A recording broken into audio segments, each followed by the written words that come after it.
Pendant 5 jours, les responsables d'universités, des unités de formation et de recherche UFR, des grandes écoles et des institutions de recherche apportent leurs contributions pour élaborer un contrat de performance.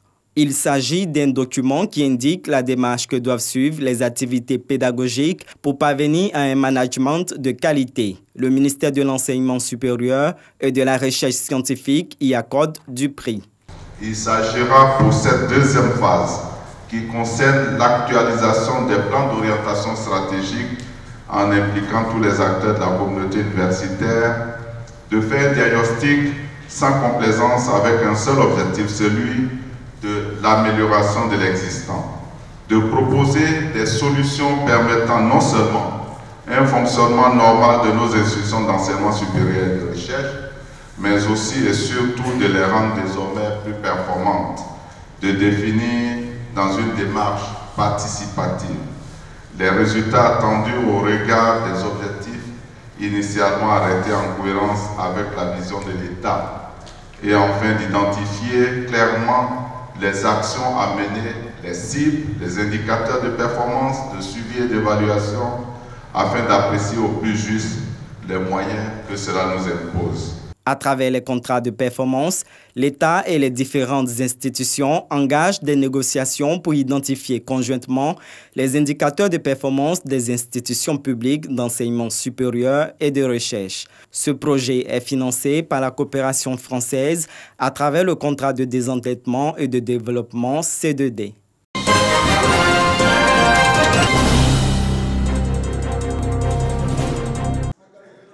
Apporter un mieux-être aux handicapés moteurs, une mission que s'est assignée l'ONG Tenir Debout. En collaboration avec l'Église de Jésus-Christ des Saints des Derniers Jours, elle va au secours des handicapés les plus démunis à travers des actions de prévention et de prise en charge, en faisant don des fauteuils roulants adaptés à leur handicap. Nous savons que nos frères et sœurs ici à Côte d'Ivoire ont des personnes qui ont besoin d'assistance avec la mobilité. Et nous avons un bon partenaire avec le Vivre Debout ici. Et nous avons travaillé ensemble pour améliorer la vie des personnes avec la mobilité réduite ici. Selon l'OMS, le fauteuil roulant est un médicament pour la personne handicapée et doit être prescrit comme tel. De ce fait, durant 2 jours, une dizaine de personnes a été formée à la prescription et au montage de fauteuils roulants. Il s'agissait de personnes qui ont déjà reçu les premières formations des 2 premières éditions. Mais nous allons essayer de refaire notre formation initiale ici, avec les moyens que nous allons recevoir, afin de créer au moins dans chaque région des personnes de ressources qui pourront avoir la formation initiale, à que ces 12 personnes qui ont fait la formation d'aujourd'hui pourront donner leurs connaissances à ces personnes-là, afin qu'il y ait plus de personnes capables de prescrire et de monter des fauteuils roulants pour une personne en situation de handicap. Au total, ce sont plus de 600 fauteuils roulants de 4 types qui ont été offerts en plus de cannes et de béquilles.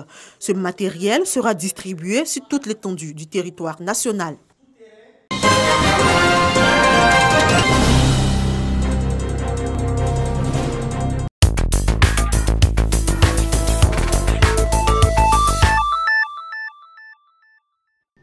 Au sud de l'Afrique, les habitants du Mozambique peinent à trouver de l'eau de qualité.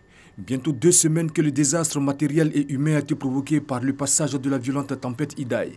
Le centre et le nord du pays durement frappés, principalement à Beira, ville fortement atteinte. L'on se débrouille avec la consommation d'une eau insalubre. Les installations hydrauliques en réfection. Au Mozambique, plus de 500 000 personnes éprouvent un besoin d'aide humanitaire. À Washington, le président américain Donald Trump a signé le décret reconnaissant la souveraineté d'Israël sur le plateau du Golan. Le premier ministre israélien, Benjamin Netanyahou, présent à la signature qui entérine cette reconnaissance américaine. Cet acte israélo-américain n'est pas partagé par tous, à commencer par le gouvernement syrien, impliqué dans la revendication du territoire Golan. En Israël, les réussites diplomatiques ont été acquises en 2017 et 2018 sous l'impulsion de Netanyahou, avec l'officialisation de Jérusalem comme capitale de l'État hébreu et le transfert de l'ambassade américaine dans la ville sainte. La justice brésilienne ordonne la libération de Michel Temer, ancien président du Brésil. Le juge Antonio Ivan Atié, du tribunal fédéral a accepté la demande de jugement déposée par la défense. Il considère la détention provisoire non justifiée. Cette décision de libérer l'ex-président brésilien est accompagnée d'un effet immédiat. Placé en détention provisoire la semaine dernière, Temer, arrivé au pouvoir en 2016 et parti en 2018, est accusé d'être le responsable d'une organisation criminelle à laquelle il est imputé le détournement de centaines de millions d'euros.